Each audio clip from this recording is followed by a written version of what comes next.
Hi, everybody, and welcome to Lovefraud Live. On this YouTube show, I talk about many aspects of understanding sociopaths and dealing with the havoc that they cause in our lives. Today, I want to step back a bit and look at the big picture. I'm Donna Andersen, author of Lovefraud.com, and today I'm going to discuss 3 vital concepts about sociopaths that are important for surviving them. This is a live streaming show, and I'll answer your questions, so please send them as we go along. So, here are the 3 concepts. Concept number 1. Millions of people living among us have serious personality disorders in which they exploit and manipulate the rest of us.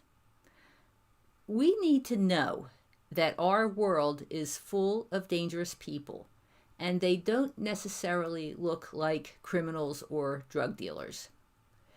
These people are fundamentally different from the rest of us in that they do not follow the rules of civil society. They also do not have the ability to love as the rest of us do. Love fraud refers to this category of people collectively as sociopaths, which is consistent with the original meaning of the term. These people are all pathological in their social relationships. They intentionally use, abuse, exploit, and manipulate almost everyone of significance in their lives. This is a massive problem. Perhaps 12% of the population are sociopaths. That's 30 million adults in the United States. These disordered individuals are everywhere. They can be found in all segments of society. Whether we realize it or not, we have probably all run across sociopaths in our lives. Concept number 2. Although all sociopaths intentionally manipulate and take advantage of others, they don't do it all in the same way, to the same extent, or for the same reasons. Now, as I've explained before, Love Fraud uses sociopath as an umbrella term covering people who would be clinically diagnosed as having antisocial, narcissistic, borderline, histrionic, or psychopathic personality disorders. These people all engage in manipulation and exploitation, but there are differences and distinctions among the disorders. Psychopaths and antisocials are the worst. These are the people with no conscience and no remorse. Some of them are cold and calculating. Some are capable of violence. Some will target and even destroy others just to entertain themselves.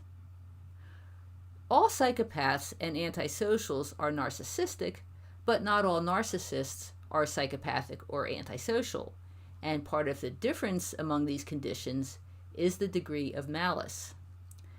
Psychopaths and antisocials will intentionally hurt someone, whereas narcissists are just so focused on themselves that they don't even notice when they hurt people. Professionals have also identified several varieties of narcissists. Some are blatant, some are covert, some think highly of themselves, and some seem to be acting narcissistically in order to cover up deep-seated insecurities. The other disorder, histrionics, always want to be the center of attention and use people to get what they want. They are often sexually promiscuous. And finally, those with borderline personality disorder are probably, in my opinion, the saddest cases. Women with borderline personality disorder were often sexually abused while they were young, and men with this disorder often experienced guilt and shame when they were young.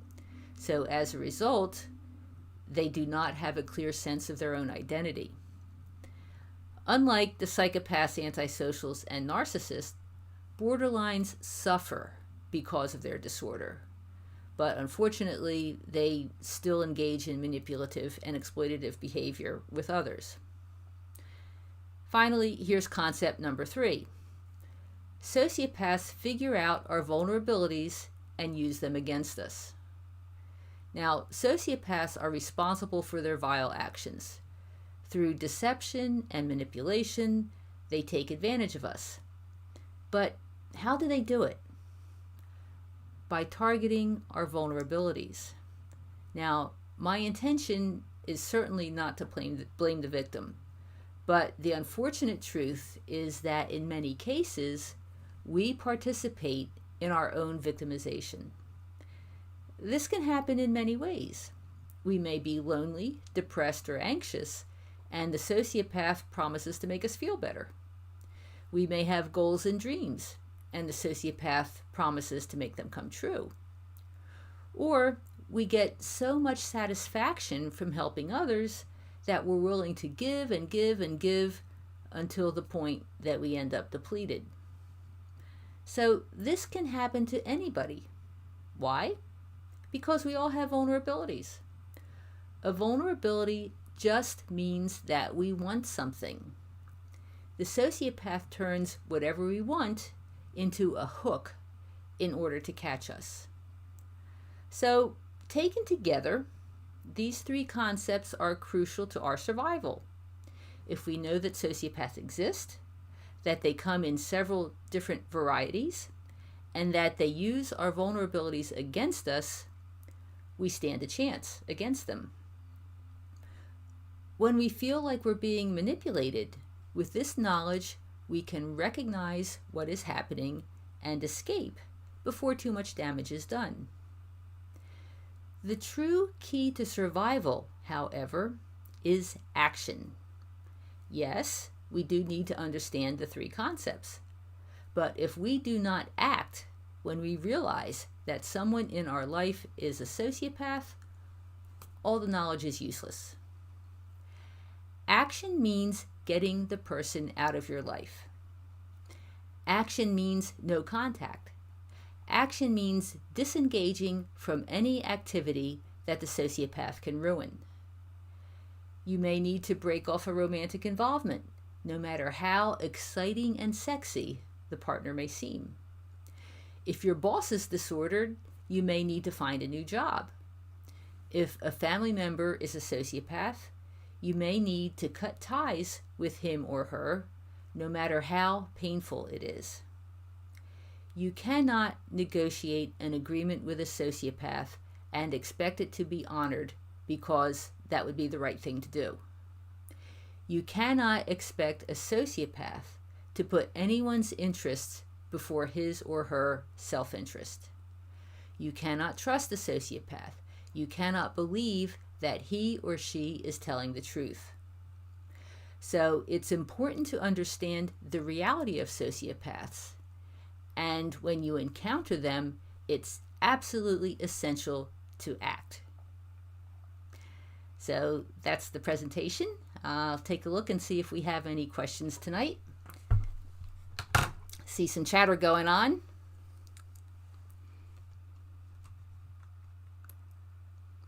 So CC says, yes, I enabled him and I gave and gave and he took and took. That's what they do. And, you know, it's really hard to come to terms with that. I know that I really struggled with the whole concept that I gave my money to my disordered ex-husband. And, of course, he manipulated me into it, but I was the one who wrote the checks and I was the one who paid the bills. And, of course, you know, because of that, once we realize that we've been had and the whole thing was a scam or a con, no matter what kind of scam it was, it doesn't have to be a financial scam, but we come down really hard on ourselves and beat ourselves up because we didn't take action. You know, we went along for the ride. We allowed the person to continue to manipulate us. So most of us who are here because this has already happened to you, and now we're figuring out what it is. So we've learned the lesson. We know that they're out there. Hopefully we're learning the warning signs so that we can now protect ourselves. And again, once we know that they're out there, the key is taking action to extricate ourselves from whatever the situation is. All right, what else do we have? Okay, Mary says, please explain the difference between a narcissist and a psychopath. They are separate disorders, and I talk about this a fair amount. When I use the term sociopath, I'm referring to several different clinical disorders. Psychopath is very close to antisocial personality disorder.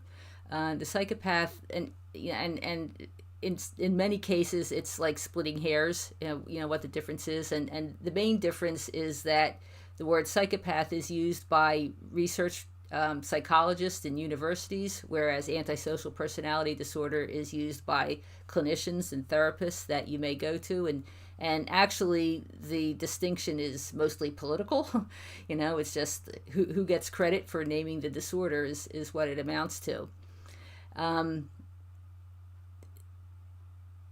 Psychopaths have very specific criteria, which include they're grandiose, they're deceitful, they're manipulative, they often have a criminal record, but that's not, it's something that is often the case, but not always, and not necessarily a criterion.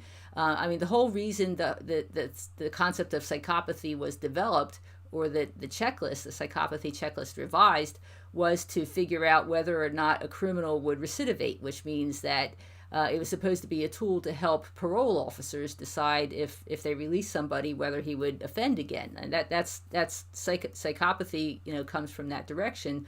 Although you don't have to be a serial killer, you don't have to be a murderer to be a psychopath. Narcissism, on the other hand, is kind of like a subset. Like all psychopaths, as I said, are narcissists, but not all narcissists are psychopaths. And the narcissists are just really focused on themselves. And one of the criteria for narcissism is a lack of empathy. A lot of people are talking about narcissists these days. And if you go online and do the research, you'll see narcissist. I actually think that many of the people who are being described as narcissists are probably antisocial or psychopathic, and that people are simply afraid to use the term psychopath because they think it's a serial killer, whereas that's probably what many of these cases are. Because when I look at some of the information that I see, people describing the person they're with and calling them a narcissist, I'm like, oh, that's not a narcissist. Yeah, you're dealing with a psychopath, baby. But they're afraid. Nobody wants to think that they're involved with a psychopath, so they're using the term narcissist. The truth of the matter is, the distinction really does not matter to those of us who are just trying to deal with it. It matters if you're a clinician and you're trying to diagnose somebody. It matters if you're going to court. But for all of us who are just trying to protect ourselves, it doesn't matter which disorder it is. They're all bad news. They all will rip your hearts out. They will all take advantage of you. So I wouldn't spend a lot of time trying to figure out which disorder it is. It's kind of nice from a curiosity point of view, but practically, it makes no difference. Practically, if you find that someone is taking advantage of you, if your instincts are telling you that there is something wrong with this person, don't wait to figure out what it is. Just end the involvement. Okay, let's see what else we have.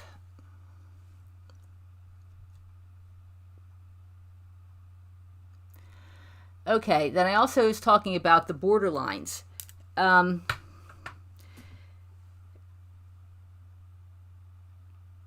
Anxiety is a central feature of borderline personality disorder.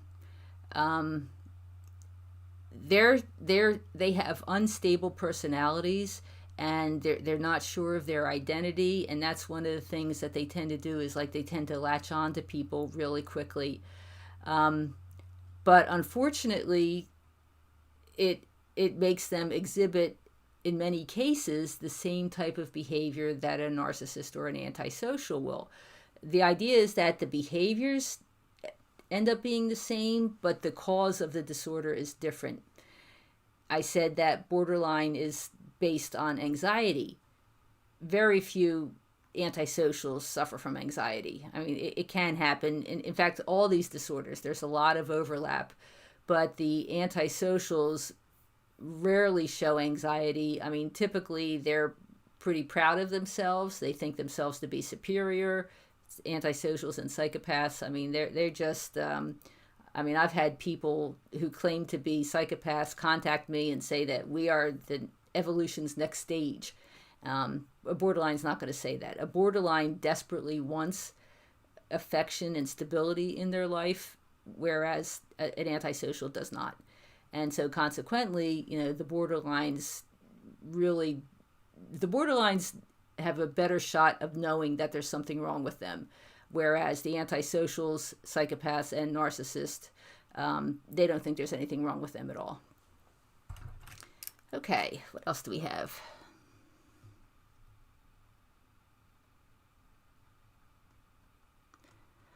Oh, the Bull 2020, your website changed my life. Thank you very much. I appreciate that. And Monica says here that none of these people can be fixed. And that's a really important thing to understand. Once any variety of sociopath is an adult, well, let me take that back. There does appear to be some level of treatment for borderlines, but if someone is antisocial, psychopathic, or narcissist, there's no treatment, no medication that has proven to be effective. And even so, what constitutes success in treatment? Now, for example, if there's somebody who intimidates his wife or her husband, 15 times a week, and through therapy, the person changes so that they only intimidate their partner 5 times a week. Well, a clinician will consider that to be progress. But if you're the partner who's being intimidated 5 times a week, that's not progress. So, I mean, it's still a bad situation. So what a clinician might consider to be improvement doesn't mean that the person is ever going to be somebody that you want to be involved with.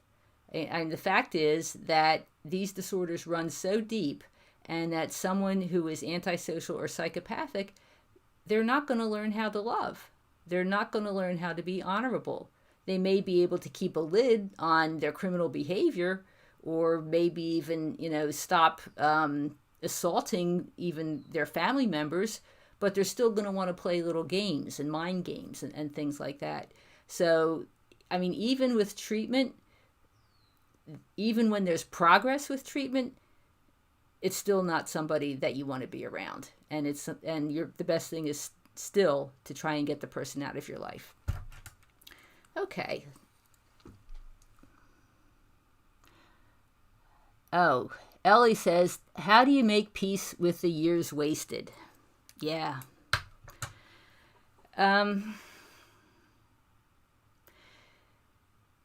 Typically, it is possible to recover. I mean, it certainly is possible to recover. And, I talk to people a lot in the consultations that I do. And often there is a silver lining to being involved with a psychopath or an antisocial. And the reason is that, as I said before, the way that they hook onto us is through our vulnerabilities, because we either want something, or we have missed something, or typically we have some level of pain and wounds inside us because of things that we've been through. So usually what happens is these wounds stay inside us and fester because as a society, we're not taught how to process the pain and process our emotions. So typically what we do, you brush yourself off and start again, get back on the horse. And, we lock our wounds and our pain inside us. And there they stay. They stay inside us and fester. So the silver lining when you're involved with a sociopath or psychopath is that the experience is so awful and so crushing that you can no longer hold all the pain inside you, and it has to come out. And that, is awful as it is and as painful as it is also the path to healing. So you can kind of reframe the experience and say that, once you figure out what actually happened and you know the truth of it, you can frame it as an opportunity to truly heal and to heal all of it, to heal whatever you endured with this most recent person, and to heal everything that happened before that made you vulnerable to the person. So it can be a process, and I promise you that you can come out the other side stronger than you ever imagined. Okay.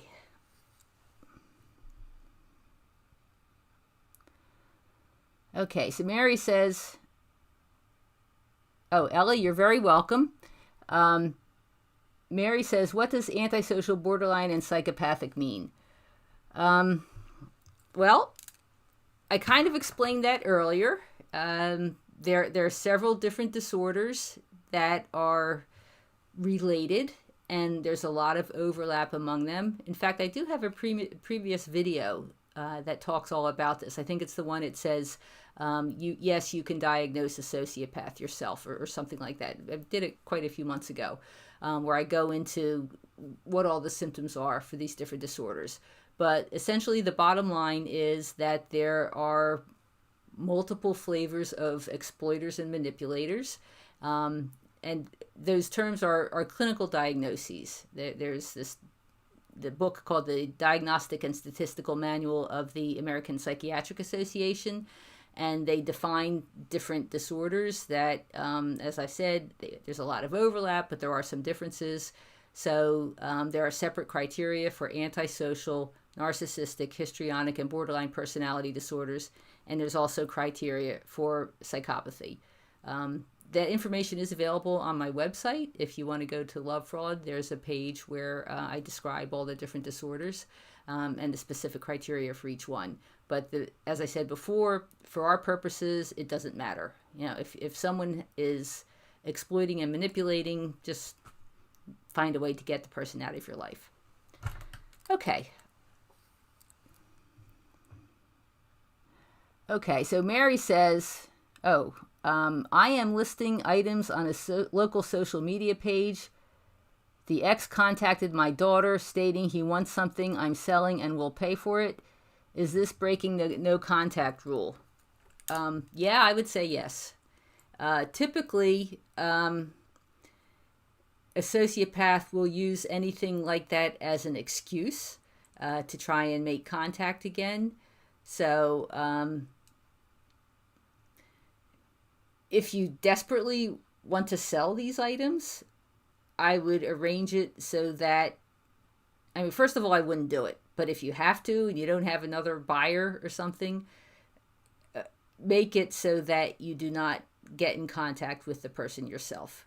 I don't know if you want your daughter to do it or some other person.